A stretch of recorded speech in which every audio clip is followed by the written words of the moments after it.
The first thing I noticed was the silence on the long-range band. Not the quiet of deep space, which has its own texture, a low hiss of cosmic background, the faint chatter of automated relay buoys, the occasional pulse from a navigation beacon riding the outer belt. That silence is familiar. I have spent 11 years on Threshold Station listening to it, learning its rhythms, the way it breathes. I know it the way an old sailor knows the sound of a calm sea and can tell you, without instruments, when something beneath the surface has changed. This was different. This was the silence that falls when something very large moves through a volume of space, and every passive sensor in range catches the displacement before the active arrays do. It is the silence of held breath. I was at the main console on the third watch, which runs from 200 to 600 station time, when the passive array flagged it. A density anomaly at the L2 marker, 48,000 kilometers out from our geosynchronous anchor. Then a thermal bloom, slow and enormous, the kind of heat signature that comes not from a single vessel, but from a fleet decelerating hard, bleeding energy into space, because they have pushed their drives to the edge of their rated limits and are pulling back before something fractures. Someone had come a long way in a hurry. I did not sound the general alarm. I had learned in my first year on the watch that alarms fired too early produce noise instead of signal. The crew locks up, command channels flood, and you lose the 30 seconds of clarity you need to actually understand what you're looking at before you start responding to it. So I pulled up the deep passive overlay and watched, and I counted, and by the time I was certain enough to be certain, I keyed the priority channel to First Warden Cassian Oru's quarters and said 3 words. "We have visitors." There was a pause of perhaps 4 seconds. Then Oru's voice came back, low and even, the voice of a man who had been sleeping but had trained himself to come alert the way a switch flips. "How many?" "Still counting," I said. "The thermal spread suggests a significant fleet." "Decelerating. They came from the outer rim. The vector puts their origin beyond the Kuiper line." Another pause. ID on drive signature. "Nothing in the modern catalog. Working on the legacy archive." "Keep working. I'll be on the bridge in 6 minutes." He was there in 4. Mara Solis. That is my name, and what I am is a watch officer, 3rd grade, assigned to Threshold Station, humanity's outermost permanent orbital defense platform, sitting at the gravitational balance point between Earth and the deep dark beyond the moon's influence. My station is not the largest in the network. That distinction belongs to the Cradle Ring, which circles Earth itself at low orbit and could, if its full array were brought to bear, turn a small moon into slag inside an hour. Threshold is more modest, a forward eye, a first voice, the place where encounters begin before Earth's full weight is ever brought into the conversation. For 11 years I had watched the deep band and logged anomalies and filed reports, and waited for the day when something on that band would be worth more than a notation. 11 years is a long time. People who have never served on the watch do not always understand what that means, not the duration itself, which anyone can understand in the abstract, but the quality of it, the texture of it. The way a watch rotation fills with ordinary things, sensor calibrations, maintenance cycles, traffic coordination with the commercial lane controllers, personnel matters, supply requests, the 10,000 small administrative pieces that hold a facility together, while behind all of it, running like a continuous low current beneath the ordinary work of the day, is the awareness of what you are actually here for. You are here because something happened once and might happen again. That is the whole of the watch's purpose, stated plainly. And the difficulty of that, the genuine psychological difficulty, which they address in the training but which training can never quite prepare you for, is that you must hold that awareness without letting it curdle into either obsession or dismissiveness. You must treat it as a working fact. Something happened once. It might happen again. Therefore you watch, every day, with full attention and full capability, without drama and without complacency. The people who trained me told me, matter-of-factly, that I might wait my entire career and never see what they had trained me to respond to. They said it without apology, without drama, as a simple accounting of probabilities. The watch exists because the memory exists, and the memory demands that we staff it regardless of the odds. You do not unstaff a fire watch because the town has not burned in 40 years. You keep the watch, and you keep it properly, because fire does not consult your probability tables before it comes. I had always understood that intellectually. That morning, watching the thermal bloom resolve into discrete sources on my overlay, 23 distinct drive signatures, then 31, then 40 as the rear elements cleared whatever gravitational shadow they had been using to reduce their profile, I understood it the other way. In the body, in the chest, the way you understand something that stops being abstract and starts being real. They were real. The legacy archive matched the drive signature at 2:37 station time. I had cross-referenced it against 17 different catalogs before I was willing to believe the result.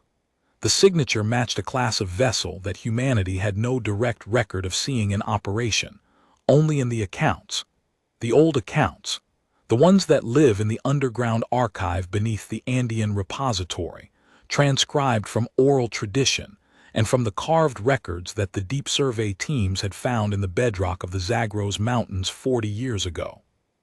The accounts that say, in language that required 3 generations of xenolinguists to decode with any confidence, that visitors came in great numbers, that they stayed for a long time, that they took what they wished, and that they left believing they would return. The Vorai.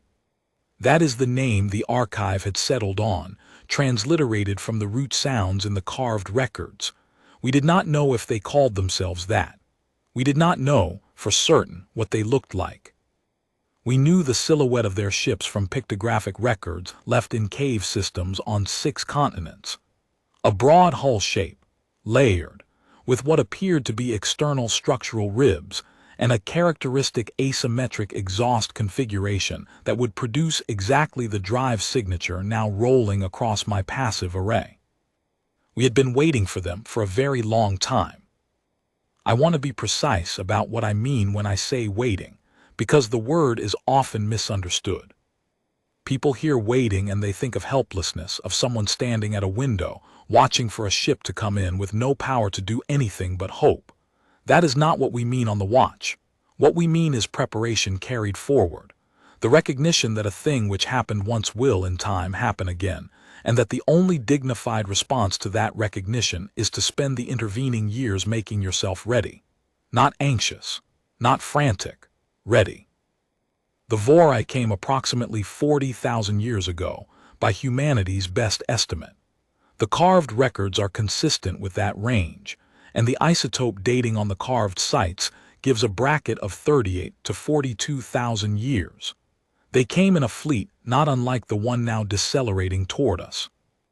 They found on this planet a species that was young, scattered, technically simple, and entirely unprepared. They did not destroy humanity. The accounts are clear on that, and the archaeological record supports it. Destruction would have served no useful purpose from their perspective. They were not conquerors in the annihilatory sense. They were, by the logic of their own culture as we had reconstructed it from the accounts, administrators. They categorized what they found. They extracted what was worth extracting. They imposed a structure, enforced it for a period the accounts describe with a word that may mean generations or may mean centuries. The translation remains contested, and then they left. They left because something called them elsewhere. The accounts do not specify what.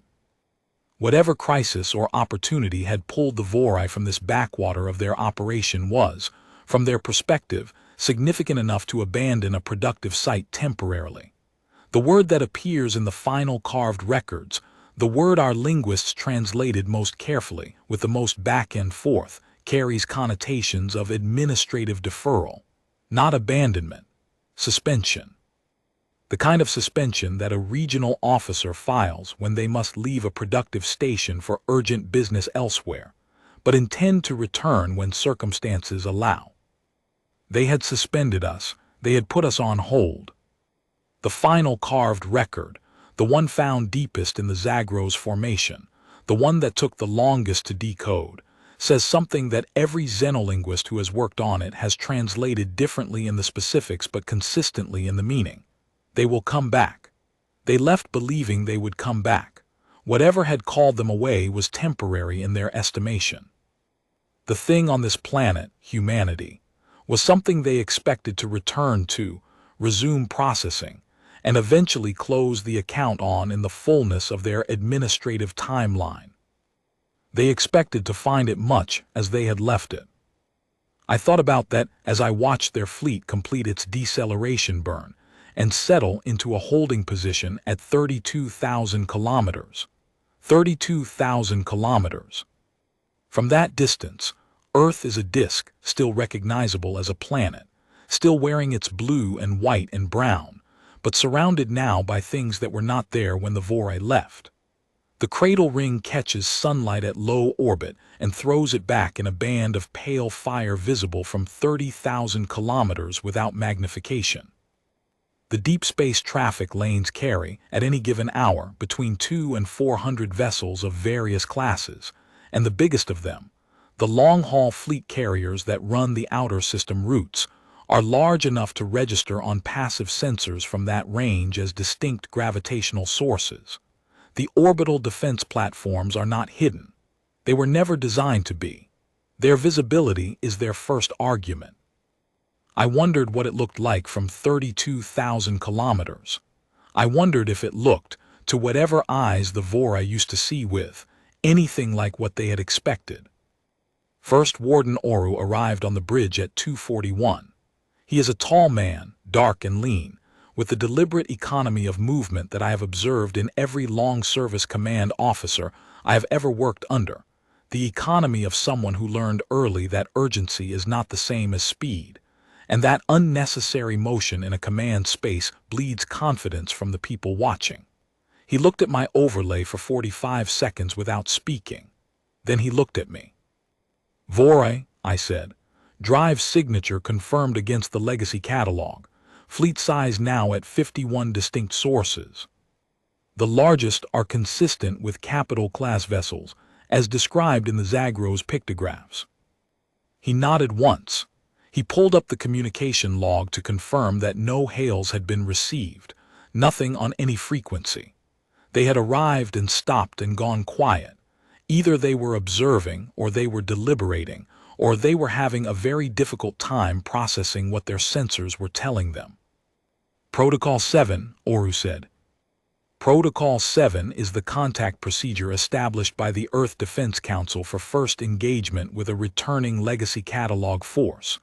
I will not describe it in full here because most of it is operational and not mine to make public, but its opening is simple. You do not hail first. You wait. You let them announce themselves. You hold your position. You bring your systems to full readiness without broadcasting that readiness on any active band, and you wait for them to make the first communication. The reasoning behind this is patient and deliberate. If they are still who they were, if they still carry the administrative logic that the accounts describe, then they will not expect the thing they left to speak first. They will expect it to wait. And so we give them what they expect, right up until the moment we give them something else entirely. Protocol 7 also specifies that at the moment a legacy catalog fleet enters holding position, the full Earth Defense Network comes to silent battle readiness.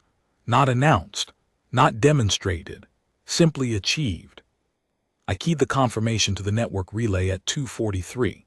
By 2:45, every platform from the cradle ring inward to the atmospheric defense layer had acknowledged.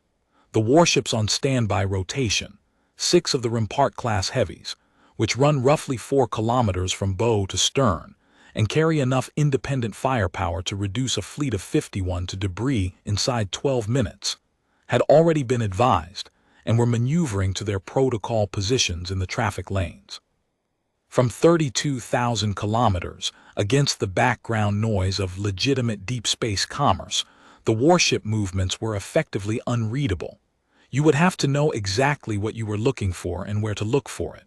The Vorai would not know where to look. At 3:18, the hail came in. In the training, they described the moment of first contact with a legacy catalog force in purely procedural terms. There is a checklist. There is a sequence of verifications.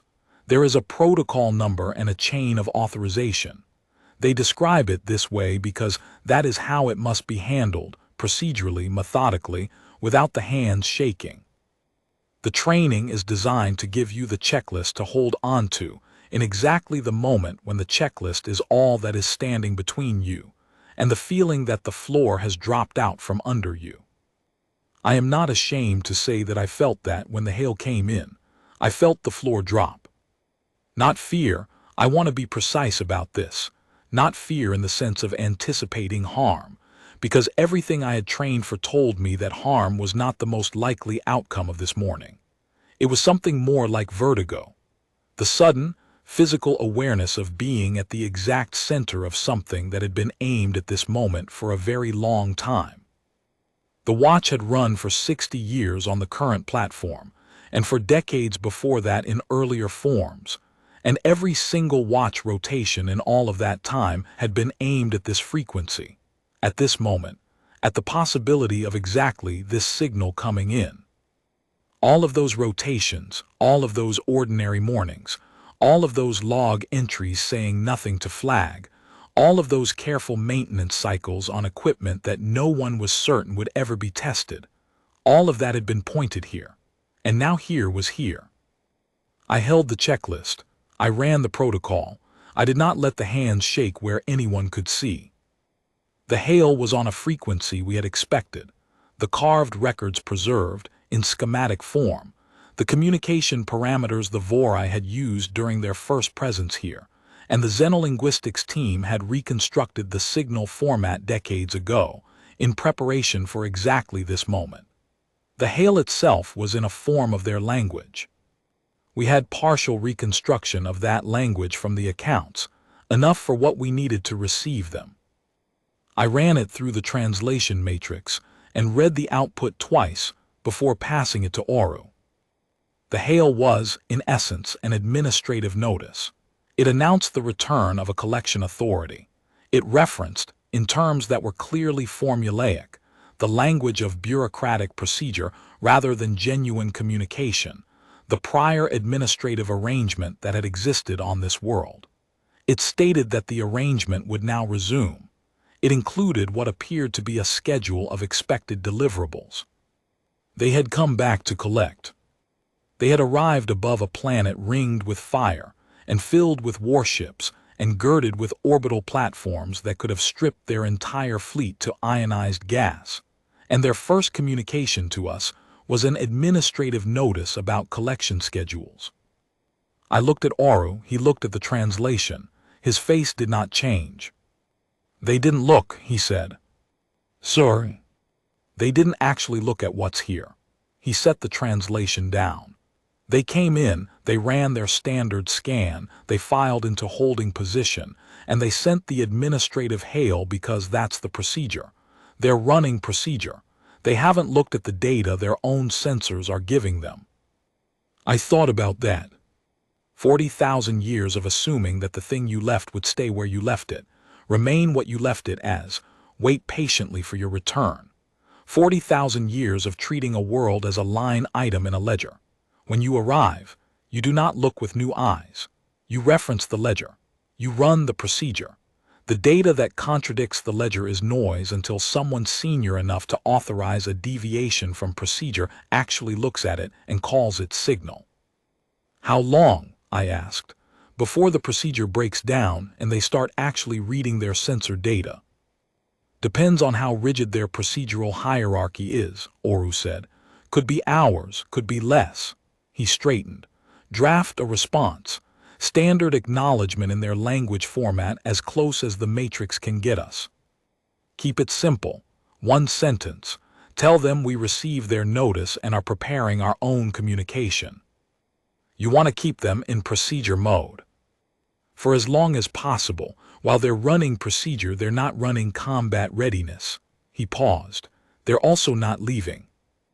The response went out at 3:27. The translation matrix gave us something serviceable, though our rendering of their language was almost certainly imperfect in ways we could not fully measure. But imperfect was sufficient for the purpose. We were not trying to converse. We were trying to hold them in a state of procedural expectation, while the Earth Defense Network finished achieving its positions. While we waited, I thought about the archive. The Andean repository sits 2 kilometers below the surface of the Central Cordillera, carved into granite that has not shifted in 300 million years. It was begun 112 years ago, when the first serious scholarly consensus formed around the proposition that the carved records were not mythological but documentary, that what they described had actually happened, that the visitors had been real, and that the final record's warning was not a religious metaphor but a practical statement of fact. Prior to that consensus, the records had been treated as fascinating archaeology and nothing more. After it, they became a matter of strategic policy. The repository is not just an archive, it is a working institution. It employs, at any given time, roughly 400 full-time staff, historians, linguists, materials scientists, strategic analysts, and draws on a rotating pool of contracted specialists from universities on 6 continents. Its primary purpose is the ongoing reconstruction and interpretation of the Vorai records, and it has been pursued with the kind of long-term institutional patience that most human endeavors cannot sustain. Governments change. Funding priorities shift. Wars intervene. And yet the repository has continued, through all of it, because the Defense Council recognized from the beginning that you cannot separate the question of what happened from the question of what is coming, and that you cannot answer the second question without maintaining a serious, continuous, well-resourced effort on the first. I had visited it once, early in my 2nd year on the watch. Every new watch officer is required to make the visit. It is part of the orientation process, insisted upon by a directive that dates back to the early years of Threshold Station and has been renewed by every Defense Council since. You go down into the granite and you stand in front of the original carved panels that have been removed from the Zagros sites and housed there, in climate-controlled preservation bays, behind barriers but accessible to direct inspection. You read the translations. You look at the pictographs. And then the senior archivist. There has been a different senior archivist every time I have heard the visit described, but the speech is apparently the same, tells you what you are looking at. What you are looking at, the archivist says, is a decision, made by people who had nothing, no writing system, no settled civilization, no technical resources beyond what their hands and the stones around them could provide, to make sure that what happened to them would be remembered. That the people who came after, however different, however far ahead, would know. They could not build a defense. They did not have the means. What they had was the understanding that memory is the foundation of everything that comes after it, and that a memory preserved is not a passive thing. It is a gift forward, a tool, an instruction. The archivist says, these people were not powerless. They were the first watch officers. They kept the watch with the only instrument they had. At 4:01, I received the network confirmation I had been waiting for. All defensive assets were in final position. The Rampart heavies were sitting in the traffic lanes, indistinguishable at this range from commercial deep space haulers running their normal routes. The Cradle Ring had brought its secondary arrays to readiness. The atmospheric battery chains had unlocked their targeting systems and were running passive tracking on all 51 contacts. The lunar forward posts had their long-range strike packages armed and targeted. The Vorai fleet, 32,000 kilometers away, was sitting inside a net that had been 40,000 years in the making. At 4:19, something changed in the fleet's electromagnetic signature. I had been watching the passive overlay without break for almost 2 hours, and I recognized it immediately, a shift in their sensor output, a broadening of their active scan frequency. They had stopped running routine procedure scans and switched to something more thorough, something analytical. They were looking now. They're reading the data, I said. Oru was already watching. How long do we have before they process it? Unknown. If their processing systems are anything like the accounts suggest, hierarchical, with significant procedural verification required at each level, it could take time. They may have sensors that can see the ring clearly, the warships clearly, the platforms clearly, but they need to run the data up through whatever administrative confirmation system they use before they can act on it. Or, Oru said quietly, whoever's sitting at the scope on their flagship just saw a 4-kilometer warship in a traffic lane and is already raising the alarm. As if the words had been a signal, the Vorai fleet's formation shifted. Not dramatically, not a combat spread, not a retreat posture, more like an unconscious flinch. The rear elements pulled back roughly 300 kilometers. The formation tightened. The hail frequency went quiet. They were talking to each other.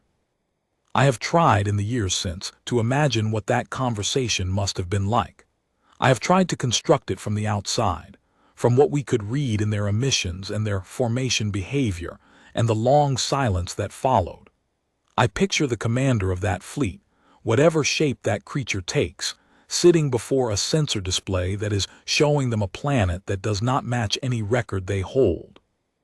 A planet that was, in every account, every log, every administrative file they have kept for 40,000 years, a primitive world of scattered biological settlements and negligible technical capacity. A world that was, by any reasonable projection based on the rate of development they had observed before leaving, still centuries from anything that would require them to approach with caution. What they are looking at instead is a planet wrapped in orbital infrastructure so dense that their long-range sensors can barely read the surface through it. A planet with weapons, platforms in geosynchronous orbit whose energy signatures exceed anything in their catalog. A planet with warships in the traffic lanes that are larger than anything they brought.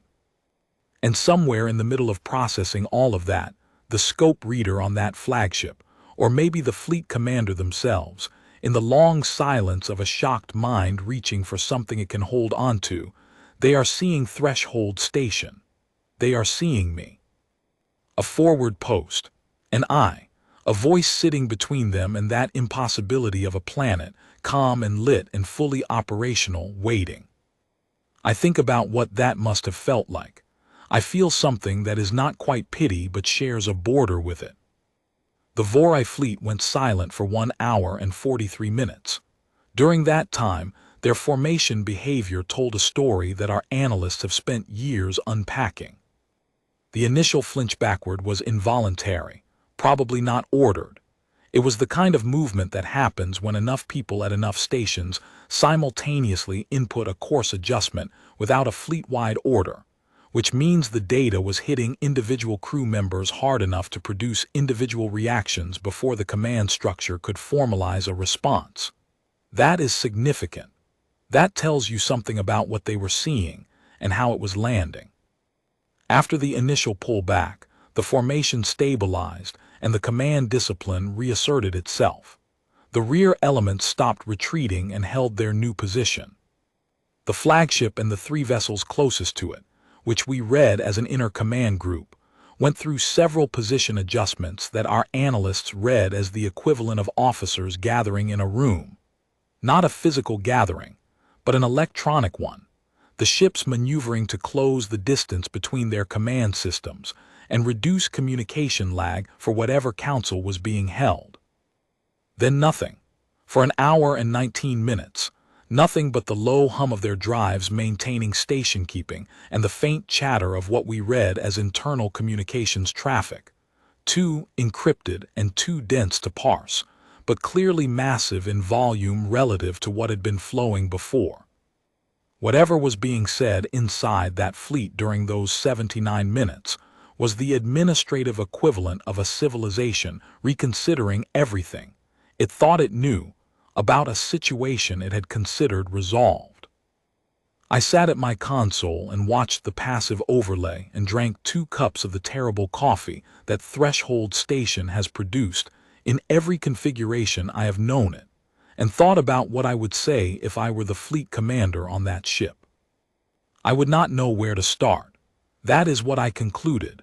The gap between the ledger entry, primitive world, suspended account, scheduled for resumption, and what the sensors were showing would be so vast that there would be no available framework for processing it quickly. You would need to build a new framework first, and building a new framework requires dismantling the old one, and dismantling a framework that has been institutional for 40,000 years is not something that happens in an hour. At 5:12, a new hail came in. The frequency was the same, but the format was different. Not the administrative template of the first hail, but something more urgent, something that the translation matrix processed as a request for clarification. It was, in plain language, a version of, "This is not what we have on record. Please explain." Oru read it. He stood very still for a moment. Then he sat down in the command chair, which I had never seen him do on watch.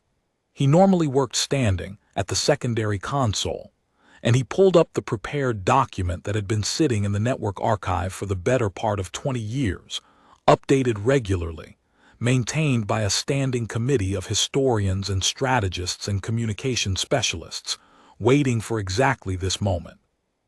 The Earth Defense Council called it the accounting. That is a precise word chosen with care. Not a warning, not an ultimatum, not a declaration. An accounting, a statement of record, a ledger returned. Oru reviewed it once, made 2 small amendments to the opening lines, and authorized transmission at 5:21. I watched the signal go out, and I thought about the people who had written that document, some of whom were dead now. I thought about the linguists who had spent their careers making sure we could transmit it in a form the Vorai could receive.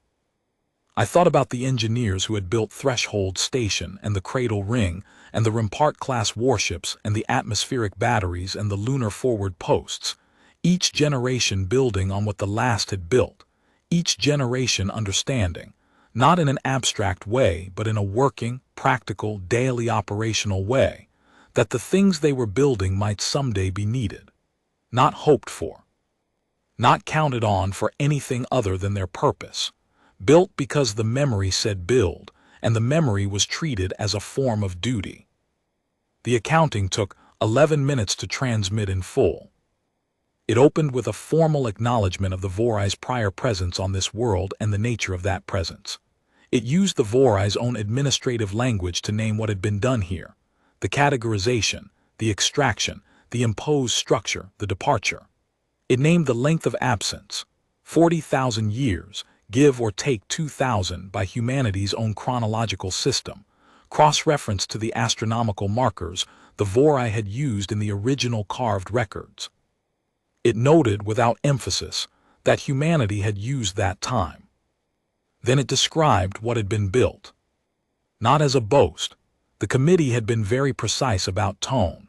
It reads the way a factory superintendent reads inventory to an auditor, methodically, completely, without decoration. The orbital defense network, the warship fleet by class and number and specifications, the atmospheric defense chain, the planetary infrastructure, the off-world installations, the lunar posts, the asteroid forward positions, the deep system pickets. The research programs, the industrial base, the population, the territorial reach of humanity across the solar system and beyond it, the xenolinguistics program, the repository, the watch itself. It named the watch, the rotation structure, the chain of duty that had maintained continuous observation on the legacy catalog frequencies for the past 60 years of the current Threshold platform, and for the decades of inferior observation capability before that, going back to the first time a human researcher read the final carved record and understood it not as mythology but as instruction. It described all of this, and then it stated, in the flat language of administrative record, that the arrangement the Vorai had previously imposed on this world was no longer in effect, had not been in effect for 40,000 years, and would not be reinstated. It stated that this was not a negotiating position. It stated that Earth's defensive posture was not a threat, because a threat implies a willingness to settle for less than is being demanded. It was simply a description of what existed. What the Vorai chose to do with that description was their own matter. The accounting also addressed the question that the Vorai's second hail had raised obliquely. The question was, how did this happen? And the accounting answered it, because not answering would have been a kind of false modesty, and false modesty was not the register the committee had chosen. It answered it simply. You left us the record of what you were, and what you did, and what you intended. We read that record with the seriousness it deserved. We spent the years you were absent building the answer. Not because we were afraid of you. The accounting was careful on this point, because fear is not the right word, and the Vorai needed to understand the distinction. But because we had determined that the appropriate response to what happened here was preparation, and we pursued that response with the same patience and discipline that you expected to find still frozen in place when you returned. We directed that patience at something other than waiting to be administered. It closed with a single passage that the committee had argued over longest and settled on, with something approaching unanimity. I know it by memory, because I have read it many times in the years since. It said, "You left us here. You left us with what we remembered of your visit, and we kept that memory, and we used it. We do not ask you to understand what 40,000 years of preparation looks like, because we recognize that nothing in your experience would help you understand it. We ask only that you look at what is in front of you and understand what it means. The decision about what to do next is yours. We recommend that you make it carefully." 11 minutes of transmission, then silence on our end and on theirs. I stepped away from the main console at 5:35 and went to the observation port on the station's sunward side.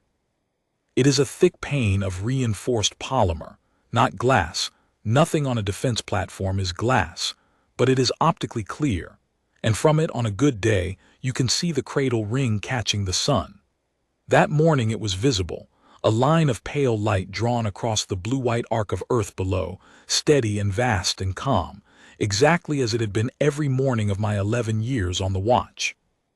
I stood there for a while, not long enough to let the ordinary beauty of it settle whatever was running hot in my chest.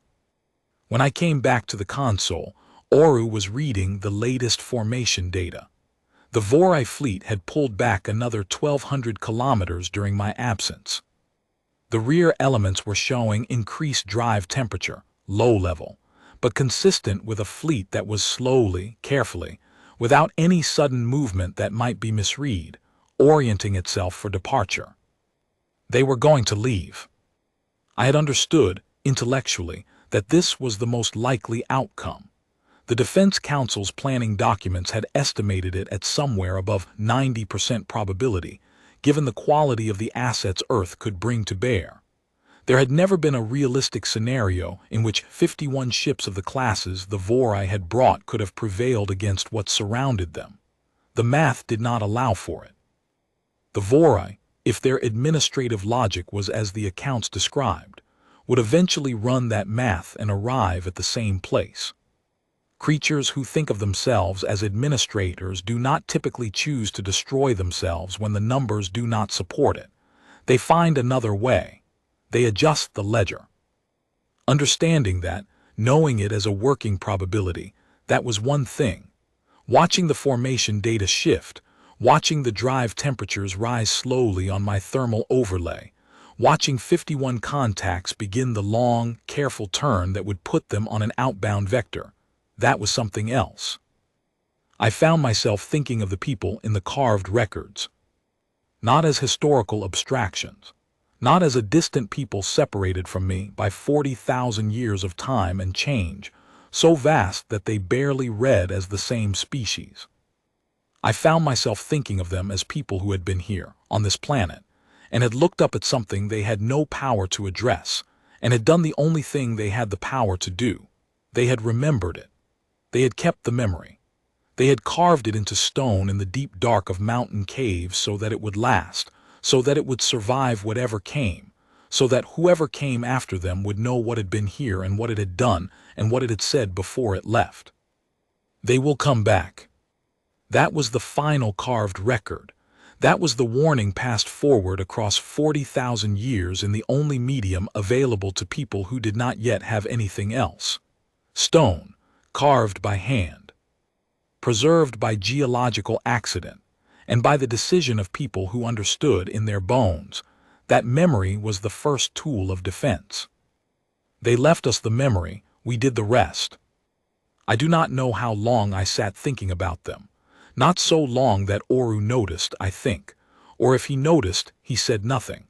He is a man who understands the value of saying nothing at the right moment. At 7:12, First Warden Oru authorized a secondary transmission to the Vorai fleet. It was shorter than the accounting, a single paragraph.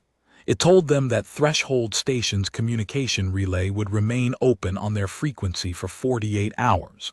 If they wished to respond or to request further information, we would receive them. If they departed without response, that was also acceptable. It wished them safe transit. I thought that last part was an interesting choice. I mentioned it to Oru. He looked at the message for a moment. It's not kindness, he said. It's a statement. It says we can afford to be generous. It says we don't need anything from this encounter. They know what they came back to find, and we know what we were ready to show them. Whatever they tell the rest of the galaxy when they get home, and they will tell someone, because that is what administrative entities do, they file reports. We want the report to say that the people who live here were not afraid of them and were not cruel to them. We want the report to say, do not go back there. He paused. That's the second argument, he said. The first argument is the ring. I understood. The cradle ring is not subtle. It was not designed to be. 4 kilometers wide at its narrowest point, running a full equatorial circuit at 400 kilometers altitude, studded with weapons arrays spaced at intervals of 16 kilometers. It is the most visible thing in near-Earth space, and it was built to be visible. The Defense Council's original design brief for the ring, which I have read in the repository archives, begins with a single-sentence statement of intent. The first thing any returning force sees, at any approach vector from any direction, must be something that tells them immediately and unambiguously what kind of world they have returned to. There is no version of approaching Earth from deep space in which the ring is not the first major structure your sensors resolve. That is not an accident of orbital mechanics. It was engineered. The Vorai fleet did not respond within the 48 hours. They completed their departure burn at 11:40 that morning and were beyond long-range passive sensor range by 1800. By 1800, the following day, they were beyond the active tracking range of the outer belt pickets. They left. They left, and they did not fire a shot, and they did not answer the open channel, and they took, as far as we could determine from everything we could read about them, nothing.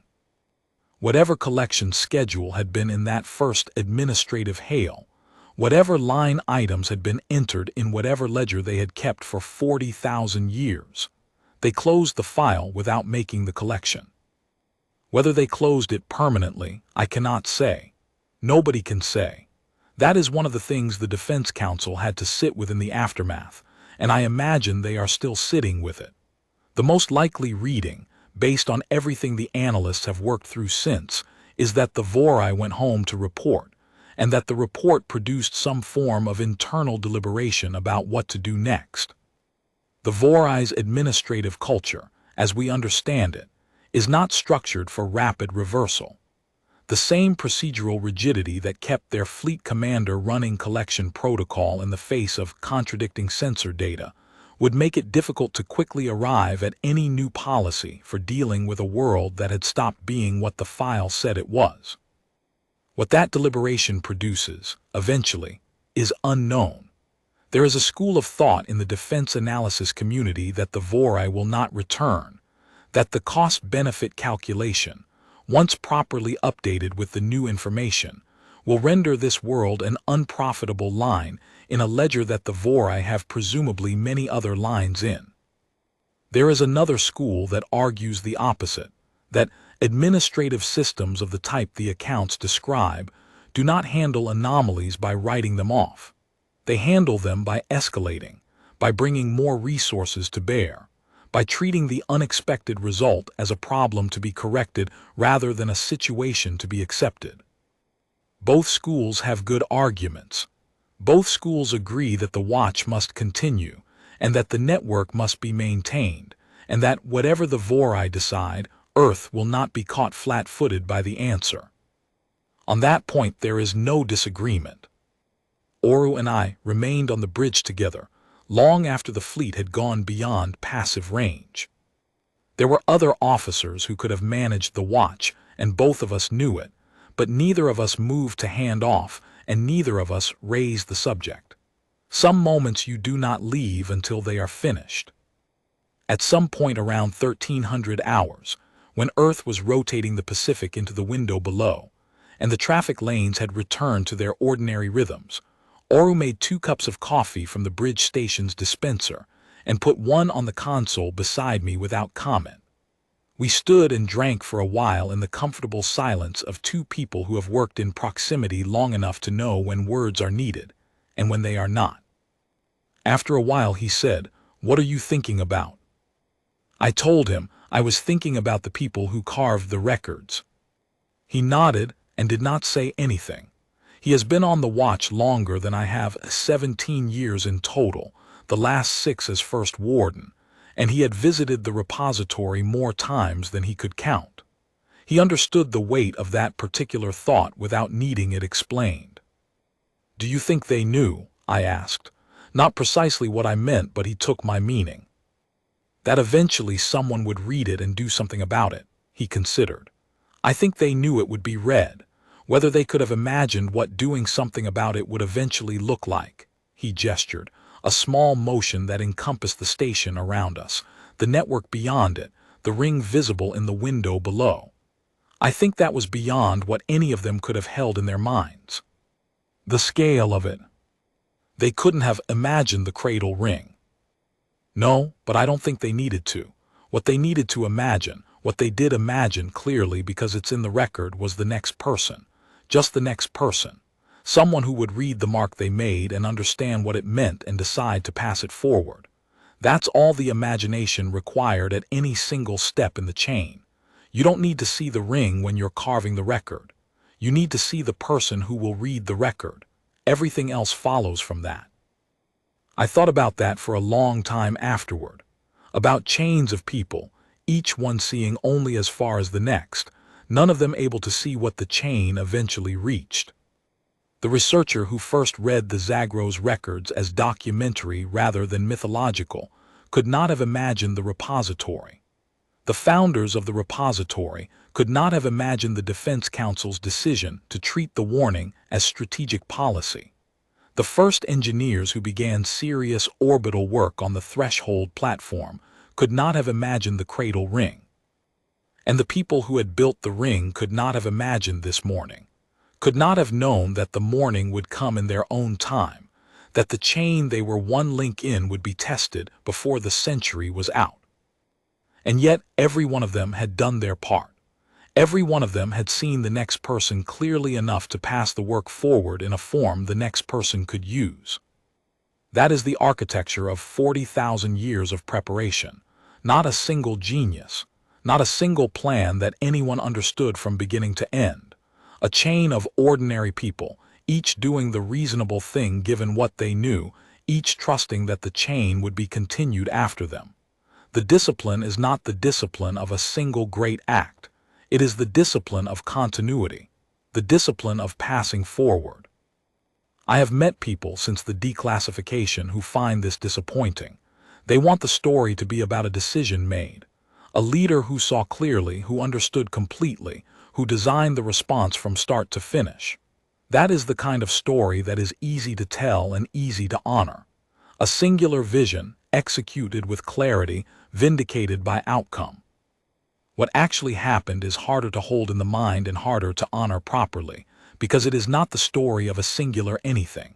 It is the story of an institution, the story of a practice, the story of 40,000 years worth of ordinary people treating an extraordinary memory with the seriousness it deserved and passing the work forward, one link at a time, to the people who came after them. No one person understood the whole of it. No one person needed to.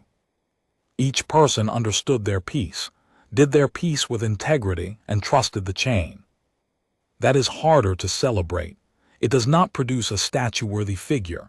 It produces a watch rotation. It produces a granite archive. It produces a ring of pale light around a blue planet, there every morning, visible from 30,000 kilometers without magnification. It produces a morning when 51 ships come back expecting to find what they left, and find instead what we built, and turn around and go home without a shot fired. I will take that over a statue. The Earth Defense Network stood down from battle readiness at 2200 on the second day. It was not announced publicly, because it had never been announced publicly that it had gone up. The people who needed to know knew. The people who lived in the cities below and worked in the orbital platforms and crewed the warships in the traffic lanes mostly went about their days without knowing that anything had happened at all, because the network had been doing exactly what it was designed to do. It had been there, fully ready, and nothing had been required of it except to exist. That is what preparation looks like from the inside. It looks like nothing happening. It looks like an ordinary morning. The public record of the encounter, declassified 2 years later at the Defense Council's discretion, is sober and precise. It notes the arrival, the exchange of communications, the departure.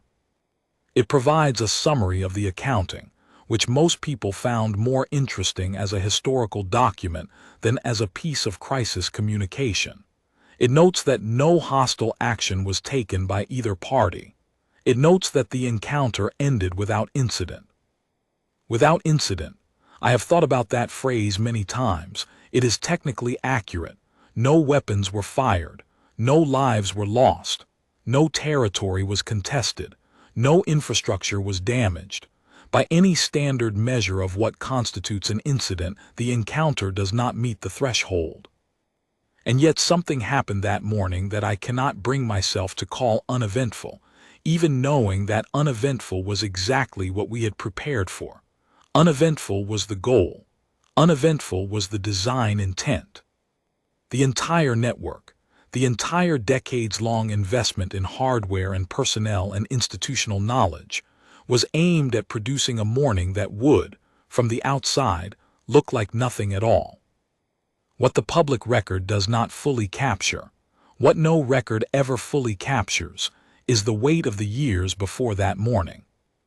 The 11 years I spent in the watch rotation, and the 11 before that my predecessor spent, and the 11 before that, going back further than the current station design, back through the previous platform iterations, back through the early orbital work that was barely more than determination wrapped in aluminum, back through the ground-based observation networks and the deep archive programs and the linguistic reconstruction projects, all of it running in parallel.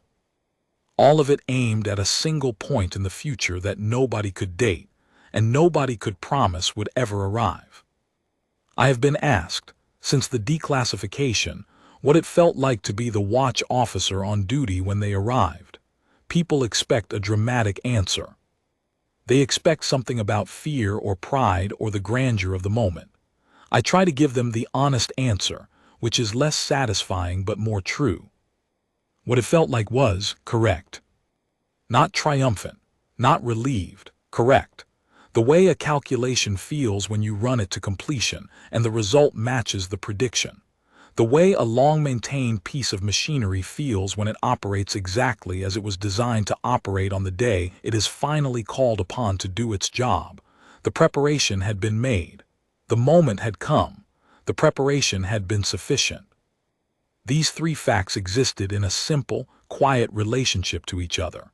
And standing in the middle of that relationship, at 5:21 on a watchroom morning, with the Vorai fleet 32,000 kilometers away, and the accounting going out over the long-range relay. What I felt was the solid, settled, unremarkable sensation of a thing working the way it was supposed to work. There is a word for that, I think. Not glory, not triumph, not even pride exactly, though pride is in it somewhere. The word is readiness. Not readiness as a state of alarm, not readiness as anxiety, not readiness as the breathless anticipation of crisis. Readiness as a permanent condition of a people who have chosen, generation after generation, to take seriously what their memory tells them. We remembered. We built. We waited in the proper sense of that word, actively, purposefully, without waste. And when the morning came that required all of it, the morning was enough. I filed my watch report at 8:30. I listed the contacts, the communications, the protocols executed, the outcomes achieved. I listed the drive signatures and the formation data and the frequency logs and the translation matrix outputs. I listed everything that had happened in the proper order in the proper format. At the bottom of the report, in the field marked notes, I wrote one line. It is a custom on the watch to write something in that field that goes beyond the operational record, something that captures what the watch meant, not just what happened during it. Most watches are quiet, and the notes reflect that. My predecessor's last report before she rotated out says, simply, 11 years, nothing to flag, well maintained, pass it forward. That is the watch tradition, the understanding that the report is not just a record of your watch but a communication to everyone who will stand this post after you. You tell them what you saw. You tell them what it was. You pass it forward. My note said they came back as the record said they would. We were ready as the record required us to be. The network held. The accounting was delivered. They have gone. The watch continues. Then I signed it and dated it and filed it and went to sleep. The station was quieter than usual when I walked the corridor back to the crew quarters. Not silent, a defense platform is never truly silent. There is always the low mechanical hum of the air recyclers and the faint vibration of the attitude thrusters making the constant tiny corrections that keep 4,000 tons of hardware in a stable gravitational orbit.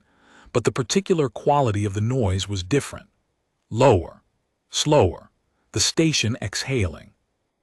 I passed 3 crew members in the corridor, and all 3 of them looked at me with expressions I recognized from my own training.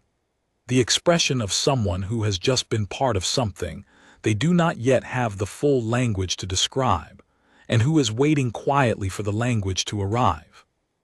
When I woke, the sun was going down over the curve of Earth below the station, and the cradle ring was catching the last of the light and throwing it back in a long, steady line, as it had the morning before, and the morning before that, and every morning of my 11 years here, and every morning of all the years before me going back to its construction. It will be there tomorrow morning, and the morning after, and the morning after that, for as long as we keep it there. Which is to say, indefinitely. Which is to say, for as long as the watch continues. We are not afraid of when they come back again if they come back again. We were not afraid this time. The math has not changed. The network has not diminished. The watch has not been stood down. Whatever the Vorai bring back with them, if they bring anything back, it will meet what we have now, which is more than what we had that morning, because we are still building. We have not stopped building since the day the first archivist stood in a granite chamber 2 kilometers underground and read a carved record by lamplight and understood that it was not a myth. That is the whole of it. That is what 40,000 years of memory looks like when you carry it forward the right way. Not a monument, not a slogan, not a single dramatic morning on a forward platform with the galaxy holding its breath. All of that is real. The morning happened. The breath was held, but the monument is what preceded it, built without ceremony by people who understood that the watch is not an event. The watch is what you do every day, so that the event, when it comes, finds you standing.